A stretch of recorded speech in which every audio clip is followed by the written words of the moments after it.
the Operation Self-Reset podcast. And now your host, Jake Naraki.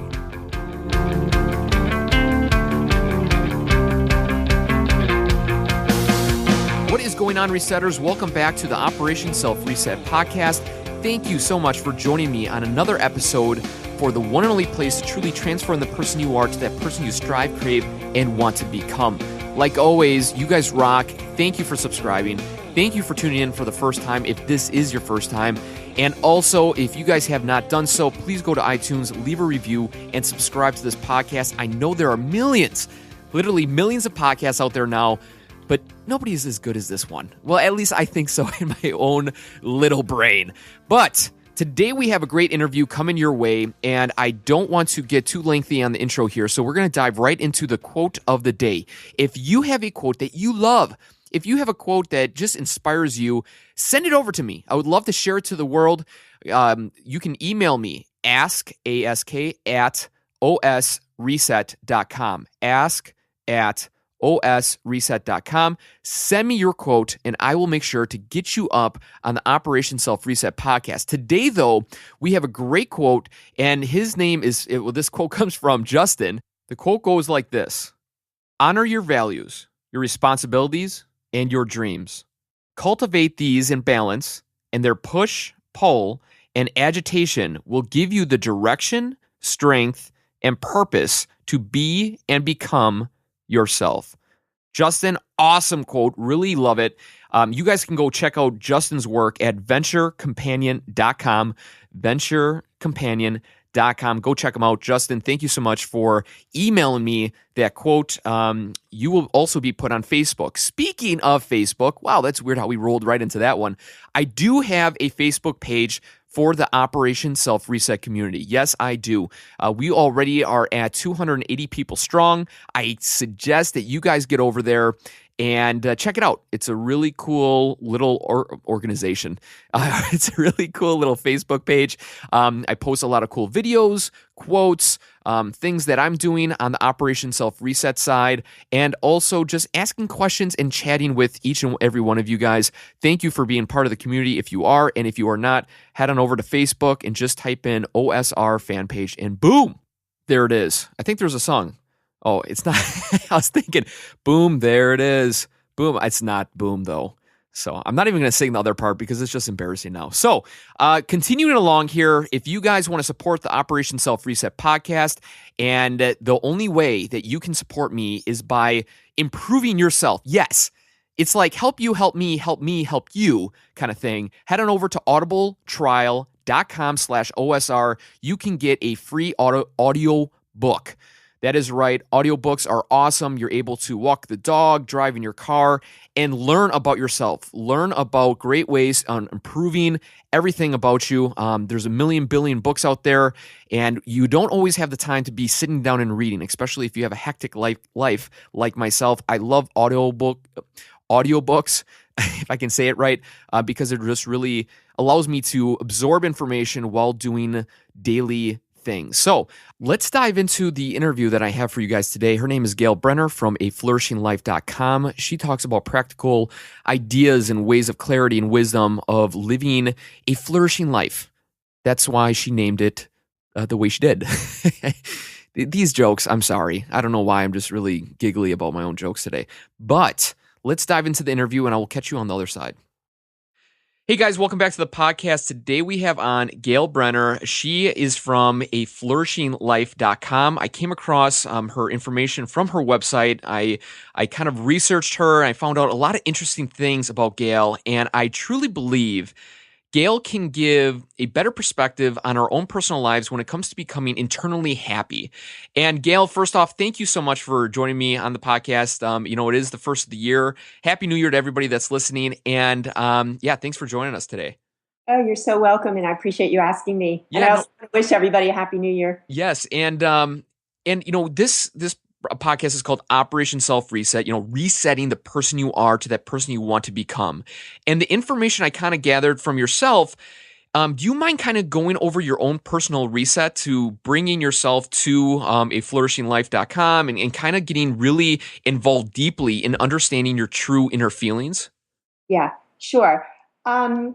My journey started many, many years ago. I think if I look back, I've always wanted to be happy. And I really didn't even know exactly what that meant. And, there were times when I was unhappy or had troubles or, I haven't had a particularly, traumatic life experience, but there was always this sense of dis-ease inside. And somehow I knew that something better was possible and that more was available for me. So I was on this quest for many, many years, and it took me through, trying to find the right relationship, looking for the right job and career, adventure travels, all kinds of things that I tried. I was in therapy for a long time as well. And I am a therapist. Let me say I'm a licensed psychologist. So I found even that therapy wasn't that helpful to me. And it wasn't until I started looking into the spiritual world to understand what could be offered to me there that things actually began to change. Sure. And sorry. Yeah. And, before we dive into kind of how you kind of found out your own personal reset, let's talk about those feelings real quick. I personally went through my own issues of kind of feeling like I knew I had greatness within, but I just didn't know how to get it out. I just had this like turning stomach feeling. What were the feelings that you had that kind of were your wake up call when you're trying to figure out yourself? Yeah, I would say mostly anxiety. Okay. And I was easily triggered. So let me just say a few things about the anxiety, just an inner sense of agitation or nervousness. And what went along with that, as I look back now, I didn't really realize it at the time, were tremendously limiting thoughts about things not working out and worries about the future. And when I really look at what my thought process was like in the past, it was pretty limiting. And I really didn't even realize it until I started to look directly as to what those thoughts were. I see. So anxiety would be one of them. And I was also easily triggered. Like I was very sensitive in social situations. I'm sure lots of people are like that. They want to be accepted and, find their place in the social arena. Be successful. I just had worries about all kinds of things. Yeah, sure. Okay. Because, I just wanted to get everybody up to speed because it's kind of a weird, kind of thing to say, well, I just wasn't happy with myself or I knew there was something better or I wanted to find a new direction. It's like, well, how did you come across that? So you saw these issues, and, the great thing is that you were, capable enough to identify that these things that were going on in your life were not good, were not healthy, were not normal. And you discovered a different way to go about in changing your mindset. Now let's go into your spiritual approach in kind of figuring out the new you. Okay. So, I hesitate using the word spiritual, but that is where I found the answers that I was looking for, because it's the word spiritual, we have lots of meanings for that. But what I learned to do is to look directly at my experience in the moment. So I wasn't trying to work out something that happened in my childhood. I really wasn't even trying to change my thoughts per se. I was just beginning to learn how to look at what is my direct experience in the moment. And when I would look in the very beginning at my direct experience in the moment, I saw these physical feelings of anxiety, these negative thoughts I was just talking about, and I could see so clearly how these limited me in my life choices and in the way that my life was unfolding. Cool. And so what was then, I guess, your first step in getting yourself out of that rut, getting yourself over the anxiety, over the social, not feeling comfortable in those environments? Was it reading? Was it, somebody handed you a spiritual tape? What was the first thing that really got you on the straight and narrow? The first thing that happened was that I started reading about Buddhism. Okay. And I read that the Buddha said that eternal happiness is possible. And somehow that resonated with me. So I wasn't really looking for good enough happiness or an okay life that just was a little better than what I had. I was really looking for the whole thing. And when I read that, it really resonated with something inside of me that I hadn't before that even put words to. So I'm not a Buddhist, and although I was in that community for a while, but that really was the very beginning. And then shortly after that, I started meditating. And that was also totally transformative for me because I learned to look at my own experience, to just sit there and not do anything and see the urges and see the limitations and the fears and all of it that came up. And just to sit there and watch it without acting on it was hugely transformative for me. One thing you speak of in your blog and a couple of things that I found out about you, you talk about internal chatter and it was negative. One thing personally that I find, I truly have been trying to meditate or just set time aside and just reflect.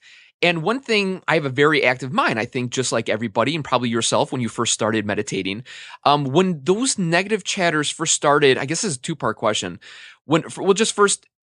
For meditation, how do you quiet that voice? How do you quiet that internal chatter to let yourself focus on however you meditate? Do you mind explaining that?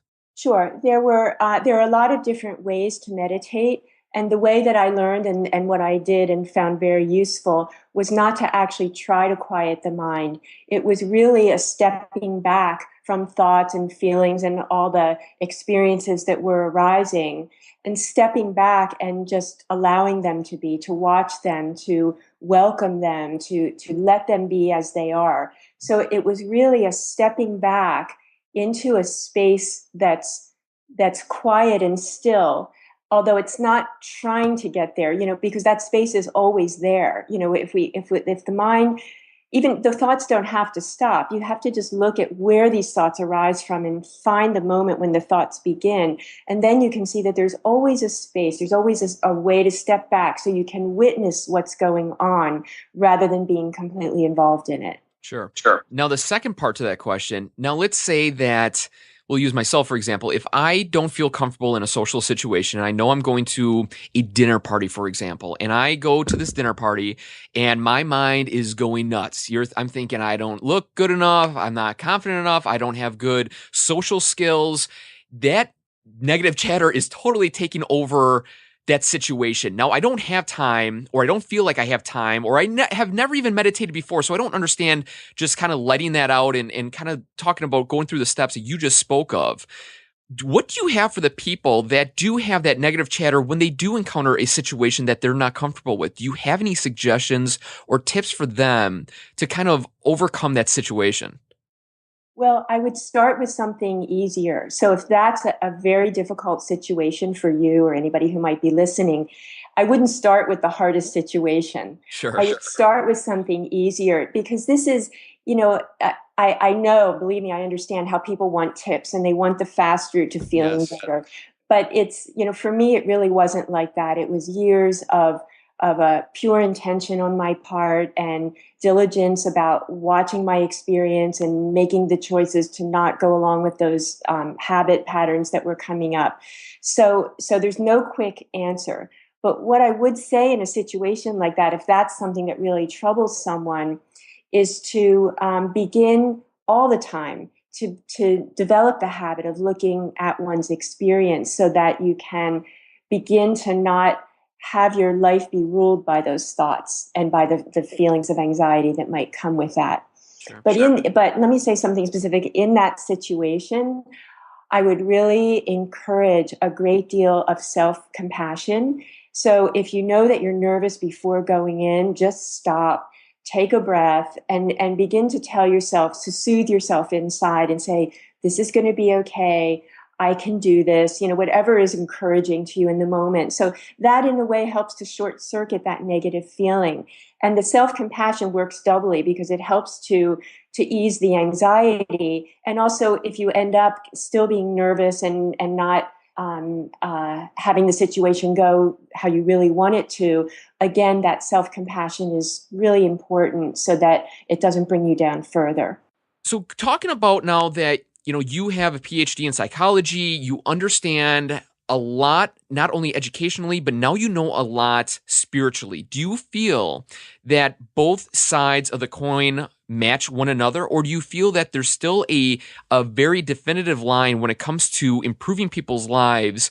When you sit down and talk to other individuals, what are the things that you really rely on now? Is it more of the spiritual road that you went down, or more of the education that you received through the school system? It's more the spiritual road that I've gone down because I speak from my direct experience. But again, I want to say, I don't want to, using the word spiritual. Sure, I'm sorry. Yeah. fine. Yeah, I just want to reiterate because it's a common, distinction that people make. But in the end, in my work with people doing psychotherapy, there hasn't really been a difference. So I want to say it's more this. It's been, in my experience, more of the spiritual path. But when it gets right down to how do I help a person in a given moment?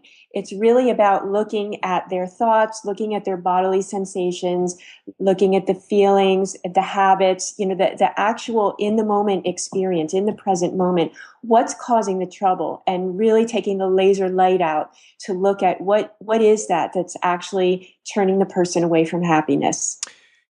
You in your blog, you say, reach out to me, ask me questions. I love talking to individuals. What are the reoccurring themes with people when they do seek your assistance? What are the things that they're wanting to know how to get over, or how to overcome, or what to find within themselves? Do you mind sharing some of those common questions, and what do you suggest to those people to find the answer that they're looking for? Okay, so one I would definitely say is the inner critic. And Yeah. and then the other one is life calling. So I'll talk about each of those. Sure. Okay, so for inner critic, what the inner critic is a very embedded pattern of negative self-thinking. And what that means is thinking thoughts that are negative about oneself.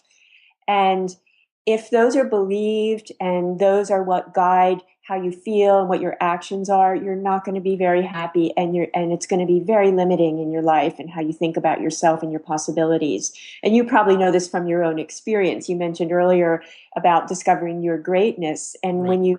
when you recognize that your thinking is quite negative about yourself, all that's doing is squashing your greatness. It's not taking it away, it's just covering it over. So being able to step back and see those negative thoughts, and then ultimately to make a choice to not let those rule.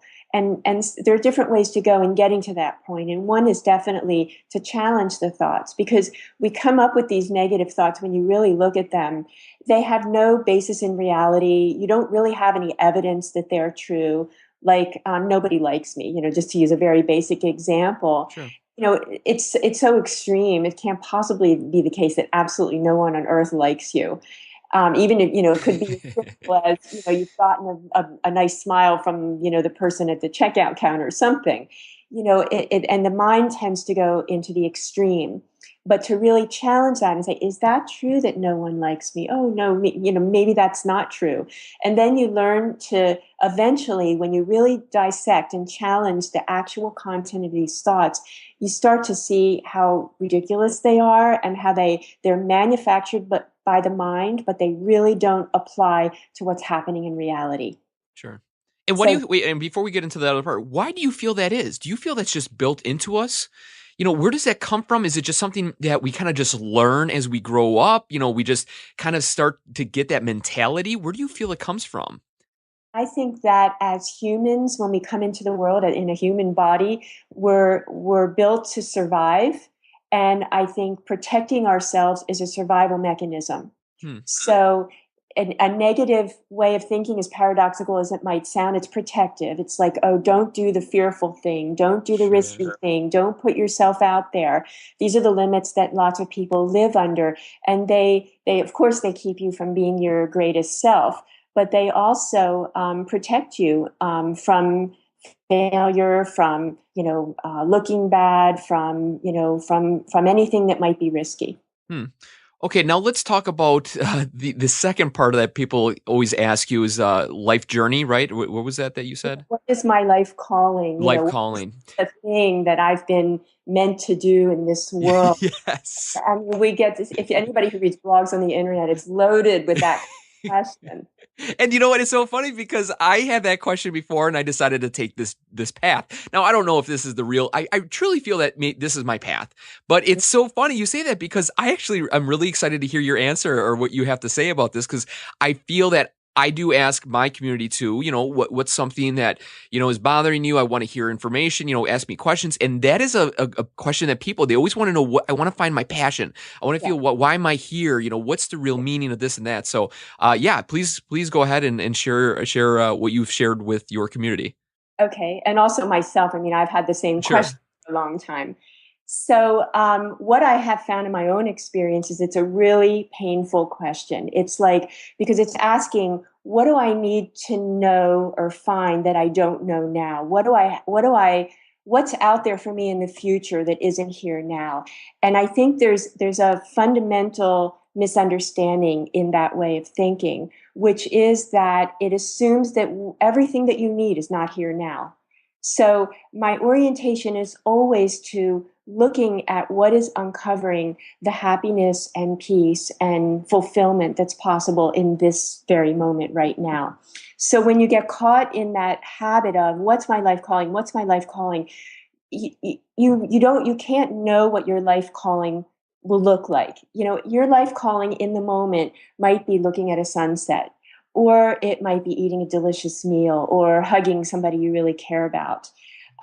We have this image of what life calling is and that we should have one. And I think that's a thought pattern that needs to be looked at and challenged to see if that's actually true. And ironically, what I found in that is when I let go of the whole thing about searching for my life calling, my life became so much more fulfilling in my work, in my relationships, in everything. I gave up the whole search and ended up really happy in every moment as it unfolds. So you gave a great description about your personal belief on, discovering, kind of questioning your purpose in life. Have people personally came back to you and like, that doesn't, I don't feel like that satisfies my personal desire that I have within. What do you say to those type of people that kind of question the answer that you suggest to them? Yeah. And, there's no, each person needs to be met individually about this. It's really hard to give just, Right. pat answers that are going to apply to everyone. But if someone in front of me were saying that, I would really want to explore, like, what is missing? Like, there's something very interesting about, there's something that should be here that's not here right now. And I would want to really know more about that and how the person looks at that and how they're expecting to find meaning in their lives. Ultimately, what I have discovered is that it's not personal in a way. It's like clearing away everything that you think about yourself and everything that you expect, or in every way that you think things are supposed to unfold, and to be totally available and receptive to what appears to you. So it's really not making your life into what you think it should be or what you want it to be. It's about listening and being receptive and being willing to hear what's being offered to you, even if it's not what you think you want or the way that it looks like, and to let that guide you. And I found that way of listening and letting life unfold and you kind of following those inner messages, that works, that just creates a beautiful, loving life. And I agree with that, because truly I believe you almost have to live your life to your own beat. You have to really just feel what's going on around you and kind of go from there. A lot of people though get kind of off track because they feel that there's external pressure from friends, family, distracting them, pulling them in different directions. And because this is, again, Operation Self-Reset, changing the person you are to that person you want to be, it's tough for some people to change when they know that their parents, their friends, their loved ones may not agree with the direction that they want to go. Say, for example, they have a job and they know it's a poisonous job. They want to change it. And they might be going into a job that doesn't have the same job security or doesn't have the same benefits. And the friends, family, loved ones are going to be like, oh, I don't know if I were, I don't think that's a smart move, And even though they might have that intuition inside, they know it's the right thing to do, but they feel like they shouldn't because they have that external forces. And I know truly you should just go with your internal, feelings and your gut and, kind of going off of everything that's going on personally within before getting the pressure from people from the outside. But what do you say to those people that are in that tweener stage of they want to do something different, but they feel held back from loved ones? It's such a crossroads, Yeah. and I imagine your podcast is the same, but my readership is international, and I find that people in different cultures, some cultures have lots of family pressures more than Americans do, and I really feel. I mean, there are great implications on the negative side for going against what the family wants you to do. And I really, really feel for that. And, I mean, it's easy to say, yes, go with your heart. But it's hard to negotiate that for people. And so, I might recommend small things like find the thing that makes your heart sing that might be a little bit acceptable to the people around you, or do it on the side and not as your main job, or really do your homework and research what you want to do so that you can present a full package that looks very planned and intelligent so that it won't be criticized so much. There are different ways to work with that. But certainly I would want people, as much as they can, to begin to go with what is really true for them and to follow their heart, because that's really the place where happiness is. Now, this might be deep, and you may or may not have an answer for this. When you distinguish, you just said it a couple of times, go with your heart. And then people go, well, you got to go with your gut. Well, you got to go with your reasoning in your mind. Where do you feel, when you, like, for example, this is maybe not, doesn't really apply to this, but you're gambling and you put down $50 on red or black for the roulette wheel, and you feel that gut intuition saying it's going to land on black. But then, you're questioning, well, should I really believe that, or should I go with the statistics? What do you say to people, like, what should I really be feeling, or what should I be going off of? Is it kind of everything, your gut, your heart, and your reasoning within yourself, or is it one or the other? Well, I would call gut and heart the same. They have different shades of meaning to them, but basically they're the same thing. It's not the mind. It's not the thoughts. It's not the ideas about what I should or shouldn't be doing. It's about that sort of inner instinctual knowing. Okay. It's a knowing that's not of the mind. It's just like like I know that, and I'm sure everybody has had that experience about something. I know I want vanilla ice cream right now, not chocolate. So and that's, it's a trite example, but it's a place to start to really see, like, what do I absolutely know to be true that's undeniable, and to really know that way of knowing within yourself and begin to really trust that, even in the little ways of making decisions. But the mind, though, very useful, not in making the decision, but in doing the work that needs to be done to put things into action. So say you have, this fabulous idea to have an amazing podcast that's going to change the world. So that's an idea. And then you need to learn about podcasts and get the right computer and, do all the marketing. And that's where the mind can be very useful. So the mind ends up being a servant of those actions and activities that make our hearts sing. Interesting way to look at it. Okay, very cool. Now, before we I actually have a couple of personal questions I want to ask you, but before we get there, you wrote an article about becoming at peace with fear, correct? Yes. Yes. And I hate to kind of fall back on, well, fear scares away a lot of people from taking action and transforming their lives or wanting to become a better individual. What are the couple of things that you shared in that blog, or you realized through your studies that people need to do to overcome personal fears within? Yeah, I think the title was something about making friends with fear. Yes. And that's really what I advocate for people. What I found is very useful for myself. That there's this proclivity that people have to want to. I can't have fear. Like, I'm waiting until I have no fear until I make that step.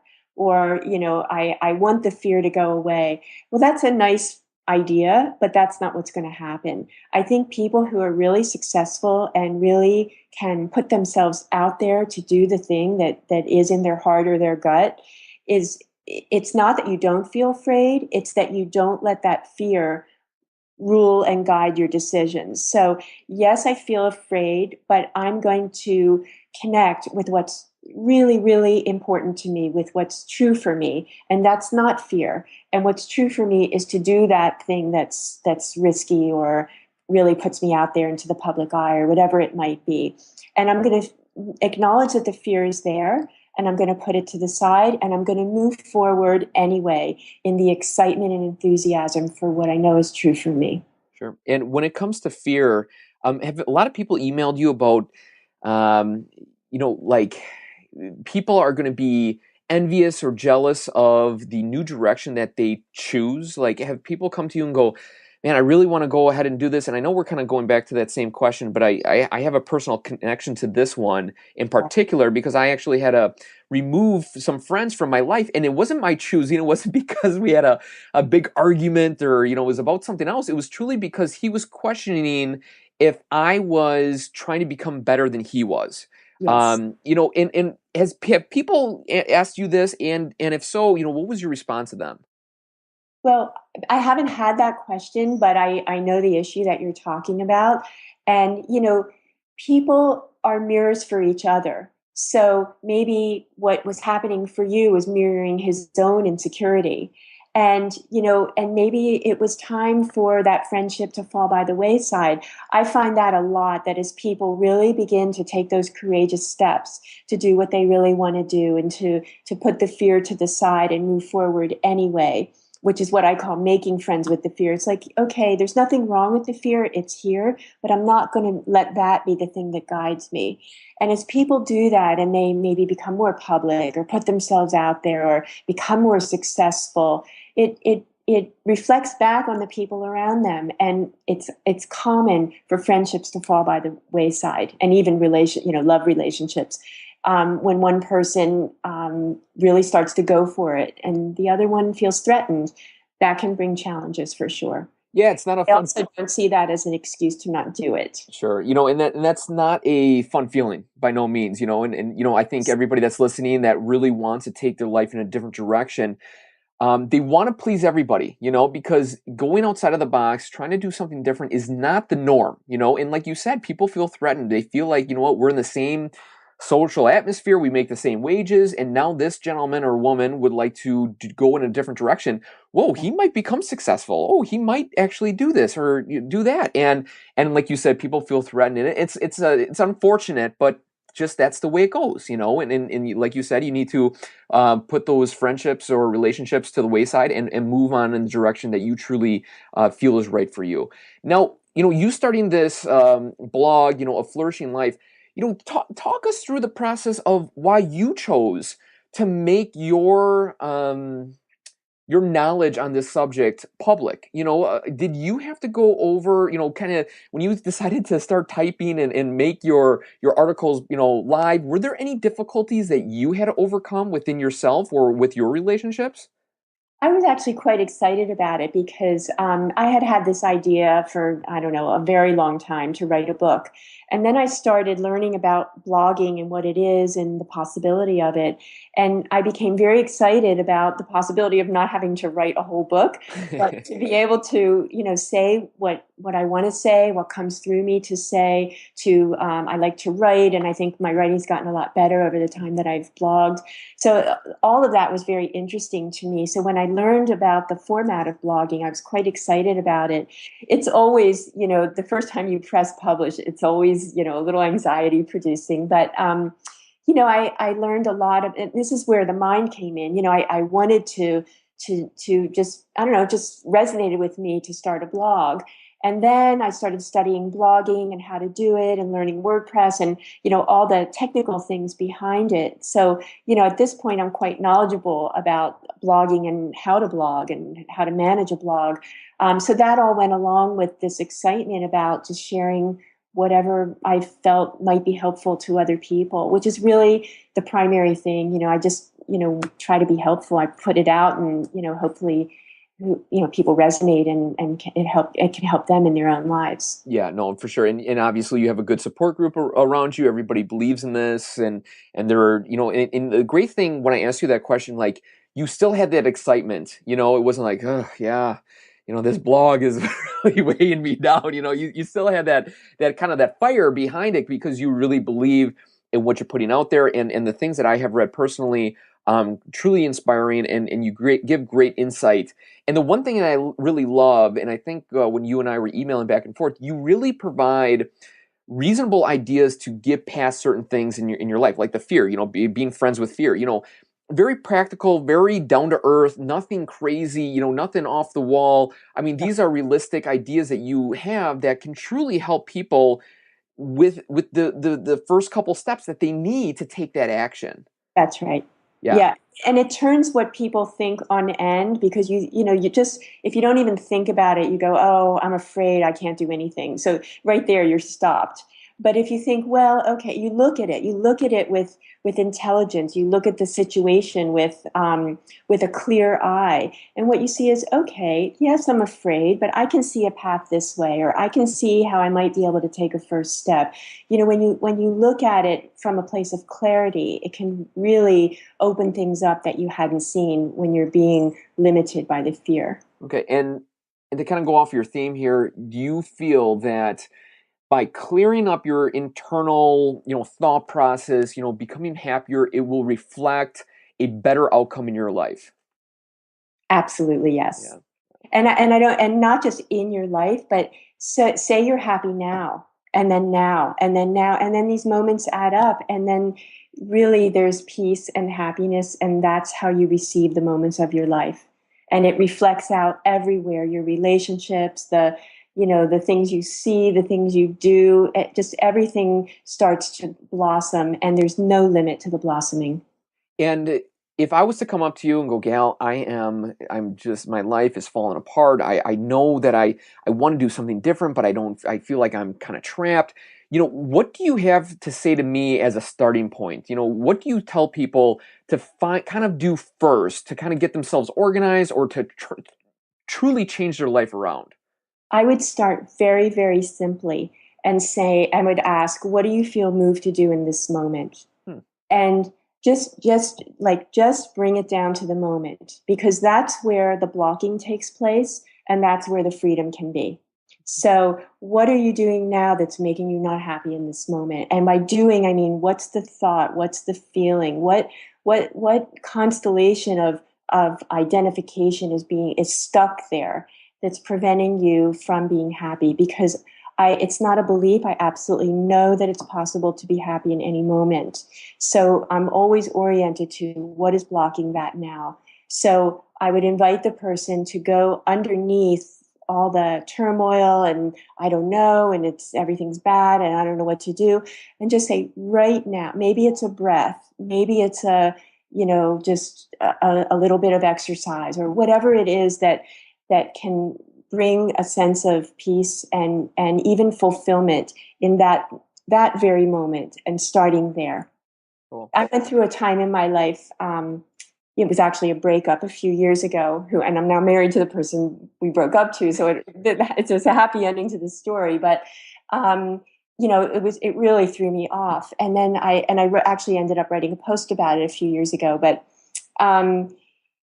it's about getting right down to this moment. Okay, like you can't solve all of it, and the feelings are just too strong. So what can I do right now? I can call a friend. I can go for a walk. I can, do whatever it is that's simple and going to bring you some kind of relief and gratification.